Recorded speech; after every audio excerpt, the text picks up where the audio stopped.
Hello' friends, আপোনালোক সকলোকে স্বাগতম জনাইছোঁ।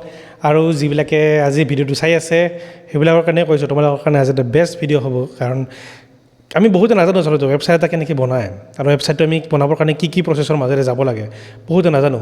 চ' আজি আমি গোটেইখিনি কথা পুংখানুপুংখভাৱে আলোচনা কৰিম একফালৰ পৰা। কিন্তু যিবিলাকে চেনেলটোত নতুন হয় সেইবিলাকে ছাবস্ক্ৰাইব কৰি দিয়ে যেন, আৰু যিবিলাকক প্ৰয়োজন ভাবে আমাৰ এই চেনেলটো, য'ত আমি ৱেবছাইট ছফ্টৱেৰ ৰিলেটেড কথা পাতোঁ, য'ত আমি কেৰিয়াৰ ৰিলেটেড কথা পাতোঁ, সেইবিলাকক শ্বেয়াৰ কৰি দিব পৰা, ঠিক আছে।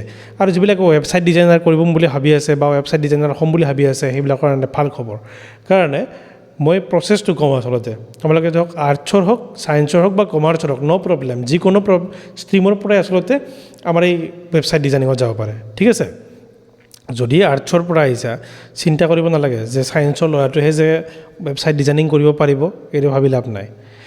মাত্ৰ অকণমান কম্পিউটাৰত ইণ্টাৰেষ্ট থাকিব লাগিব। যেনেকৈ মই মোবাইলত ইণ্টাৰেষ্ট অকণমান বেছি দিওঁ, দিনটো অকণমান মোবাইলটো পিটিকি থাকোঁ ন, ঠিক একেদৰে আমি যদি কম্পিউটাৰত অকণমান পিটিকি থকা অভ্যাস কৰোঁ, যাৰ কম্পিউটাৰ বা লেপটপ আছে, মই সেইবিলাকক কৈছোঁ, যদি আমি কম্পিউটাৰত লাগি থকা অভ্যাস আছে তেতিয়াহ'লে আমি ৱেবছাইটটো বনাবই পাৰিম। বহুত ইজি হয় আচলতে। আৰু মেইনলি আমি যদি ক'ডিঙৰ কথা কওঁ, ক'ডিং এটা আমি দুই প্ৰকাৰ ইউজ কৰিলে আমি ৱেবছাইট এটা প্ৰায় বনাব পাৰোঁ। HTML আৰু CSS, বাকীটো লেংগুৱেজৰ কথা নকওঁৱে। প্ৰথমতে HTML আৰু CSS যদি আমি শিকি লওঁ তেতিয়াহ'লে আমি ৱেবছাইট এটা প্ৰায় বেছিক লেভেলত বনাব পাৰিম। এতিয়া HTML আৰু CSS কি হয় তাৰ বিষয়ে মই ক'ম, অকণমান ধৈৰ্য ধৰা। তাৰ আগতে মই আলোচনা কৰি লৈছোঁ যে ৱেবছাইট ডিজাইনিঙৰ কাৰণে কোনো ষ্ট্ৰীমৰ দৰকাৰ নাই, যিকোনো ল'ৰা ছোৱালীয়ে ৱেবছাইট ডিজাইনিঙত যাব পাৰে। আৰু এইটো মেট্ৰিক পাছ কৰা ল'ৰা এটাও যদি সেইখিনি কম্পিউটাৰ এটাৰ লগত যদি বেছি টাইম দিব পাৰে, ইণ্টাৰেষ্টেড ভাল বস্তুৰ প্ৰতি, আমি বোলে এনেই কম্পিউটাৰটোৰ লগত লাগি আছোঁ, খালি ভিডিঅ' চাই আছোঁ, চিনেমা চাই আছোঁ, সেইটো নহয়। আমি সঁচাকৈ যদি কম্পিউটাৰৰ কিবা এটা শিকিব লাগে, যেতিয়া আমি মেট্ৰিক পাছ কৰি শিকোঁ, তাৰপিছত কি হয়, এইটো আমাৰ একদম অ' লেভেলৰ যিটো আমাৰ কম্পিউটাৰ, তাতকৈ শিকাটো যদি আমি অকণমান ৱেবছাইট ডিজাইনিঙত শিকোঁ তেতিয়াহ'লে মই ভাবোঁ বেছি বেটাৰ হয়। কাৰণ সেইটোৱে তোমাক এটা স্কিল দিয়ে। কম্পিউটাৰটো তুমি জানিবাই, নিজৰ ঘৰত থাকিলে MS Word, MS Office যদি ঘৰত আছে সেইখিনি নিজেই বনাই ল'ব পাৰিবি। আৰু বহুতেতো আনকি অৱশ্যে চাৰ্টিফিকেটৰ কাৰণে শিকে, সেইটো এটা বেলেগ কথা বাৰু। কিন্তু মেইন কথাটো হৈছে কি, আমি যদি ভাবোঁ যে আমি এটা কিবা এটা স্কিলো শিকি লওঁ লগতে, তেতিয়াহ'লে ৱেবছাইট ডিজাইনিংটো বেষ্ট হয়। HTML লেংগুৱেজ এটা কি হয় মই দেখাই দিছোঁ, কম্পিউটাৰত দেখাই দি আছোঁ, সেইটো চাই লোৱা তোমালোকে।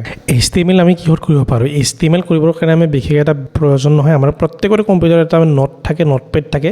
আমি যেতিয়া উইণ্ড'জত যাওঁ তেতিয়া নোটপেড দেখা পাওঁ, আৰু সেই নোটপেডখনতে আমি আচলতে কি কৰিব পাৰোঁ, HTMLৰ ক'ডিংবিলাক আমি লিখিব পাৰোঁ। কিন্তু আজিকালি বিভিন্ন ধৰণৰ এনেকুৱা অপেন চ'ৰ্চ ওলাইছে, সেইবিলাকৰ ভিতৰত আমি যদি ছাবলাইন চাওঁ, ভিজুৱেল ষ্টুডিঅ' কোড চাওঁ, এইবিলাকতো আমি কি কয় HTMLৰ কাম কৰিব পাৰোঁ। লগতে আমি CSSৰ পাৰ্টটোও কৰিব পাৰোঁ, কিন্তু CSS যিহেতু কালাৰ বা ষ্টাইলৰ কাম কৰে, গতিকে ই এটা বেলেগ ধৰণৰ কোড হয়। সেইবিলাকৰ কাৰণে এটা ভাল ভিডিঅ' বনাব লাগিব, CSS কি কাম কৰে সেইবিলাকৰ বিষয়ে মই ভালদৰে আলোচনা কৰিম। কিন্তু এতিয়া যদি তোমালোকে HTML ষ্টাৰ্ট কৰিব খোজা তেতিয়াহ'লে নোটপেডৰ জৰিয়তে সেই কোডিং লিখিব পাৰিবা আৰু এটা ভাল ৱেবছাইট এটা বনাব পাৰিবা। ক'লোঁ যে ৱেবছাইট ডিজাইনিং শিকিবৰ কাৰণে আমি HTML আৰু CSS জানিব লাগিব। তাৰপিছত ছাৰ্ভাৰ আৰু অকণমান নেটৱৰ্কৰ কাম জানিলে আমি ৱেবছাইট ডিজাইনিঙৰ কামটো কৰিব পাৰোঁ। চ' যিবিলাকে ইচ্ছা কৰে সেইবিলাকে জইন কৰিব পাৰে নতুন কৰ্চত, নতুন বছৰ যিটো ৰিজলিউশ্যন ল'ব পাৰে যে আমি ৱেবছাইট ডিজাইনিং ল'ব পাৰোঁ। আৰু যিবিলাকে ভাবি আছে সেইবিলাকে দেৰি কৰিব নালাগে।